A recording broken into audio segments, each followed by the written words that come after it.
Live Tamil செய்திகள். சரிக்குமப்பா நிகழ்ச்சி ஆரம்பிக்கப்பட்ட காலம் தொடக்கம் இன்று வரை டிவினஸ் எந்த நிலையில் தெரிவு செய்யப்படுவார் என்று பலரும் எதிர்பார்த்து கொண்டிருந்தார்கள். அதை ரசிகர்களுக்கு மத்தியில் ஒரு எதிர்பார்ப்பாகவே இருந்து வந்தது. டிவினஸை பொறுத்தவரையில் பழைய பாடல்களை ஞானமிக்க கண்ணதாசன் எழுதிய பழைய பாடல்களில் அவன் உயிரோட்டமாக பாடல்களை பாடி மக்கள் மனங்களை இடம் பிடித்து கொண்டான்.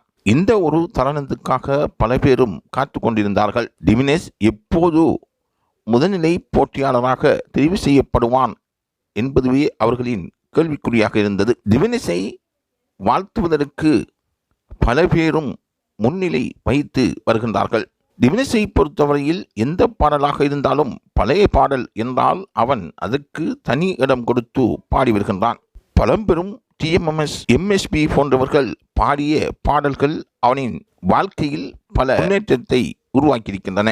ஆனால் டிவினஸை பொறுத்தவரையில் 4வது இடத்துக்கு தெரிவு செய்யப்படுவானா, குறைந்தது 4வது ஃபைனலிஸ்டாக தெரிவு செய்யப்படுவானா என்று பலரும் எதிர்பார்த்து கொண்டிருந்தார்கள். இருந்தாலும் வாழ்க்கையில் மறக்க முடியாத பல வெற்றிகரமான பழைய பாடல்களை அவன் பாடி இன்று வெற்றி பெற்றிருக்கின்றான். பலவரும் எதிர்பார்த்ததுக்கும் செய்த பிரார்த்தனைக்கும் ஒரு வரப்பிரசாதமான இடம் கிடைத்திருப்பதும், இறுதிப் போட்டியில் அவன் வெற்றி பெற வேண்டும், முதல்நிலை போட்டியாளராக அவன் தெரிவு செய்யப்பட வேண்டும் என்றும் பலரும் வாழ்த்துக்களை தெரிவிக்கின்றார்கள். தொடர்ந்தும் டிவினஸ் தொடர்பான செய்திகளை தெரிவதற்கு எங்களுடைய லைவ் தமிழ் செய்தியின் நிர்வாகத்தினர் காத்துக் கொண்டிருக்கின்றனர். தொடர்ந்தும் எங்களுடன் இணைந்திருங்கள்.